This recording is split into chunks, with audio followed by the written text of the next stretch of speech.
Hello, my minions! We are officially starting our second book, Matilda. I actually watched the somewhat new musical version a few months ago, and I had forgotten how much fun this book was. So, this is Matilda, first part, chapters 1 to 6, so if you already haven't done so, go and read those chapters and come back. Ba-bam, bam, ba-bam, ba-bam. Ba-bam. Like James and the Giant Peach, this book has so many fun and fascinating things to discuss. The book starts in a very interesting way. It talks about how most parents see their children. Perfect. No matter how dumb the child actually may be, if it is their own child, then they are a genius. Have you ever had a dream that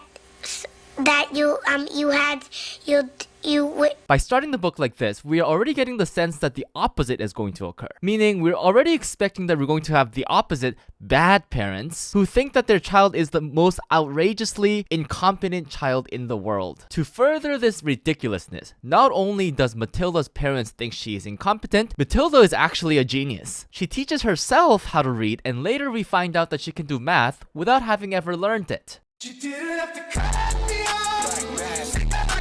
Furthermore, her parents are actively trying to prevent her learning. Crazy, right? When Matilda asks her father to buy a book, he is completely ridiculed and thinks she is crazy for wanting to read. Now, I'm guessing a lot of students would want fathers like Matilda's.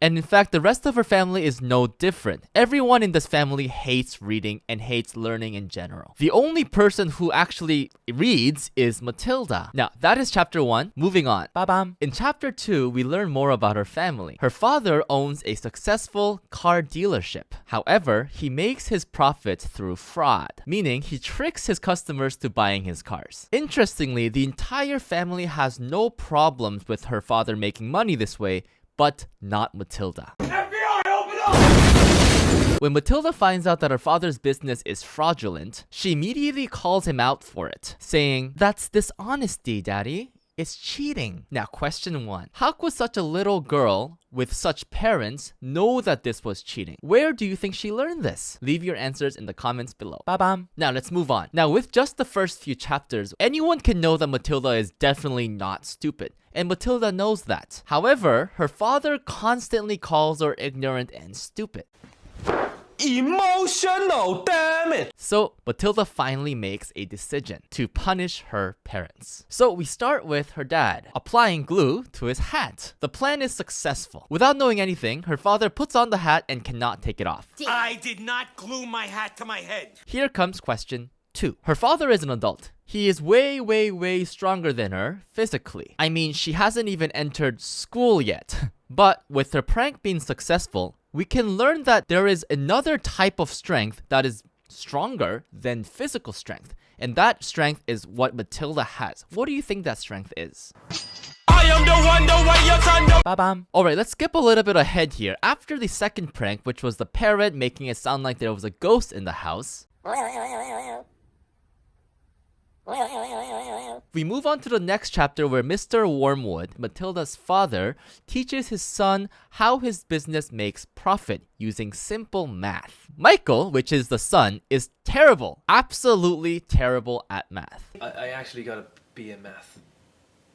Matilda, on the other hand, sitting in the corner, is able to solve all the calculations perfectly. Now, Mr. Wormwood has to be impressed by that, right? I mean, how could a 4-year-old, maybe 5 at this point, I think 4 or 5, how could she be solving all these complicated math problems? But nope. Nope. In fact, he accuses Matilda of cheating. He says, "Matilda, you are a cheater.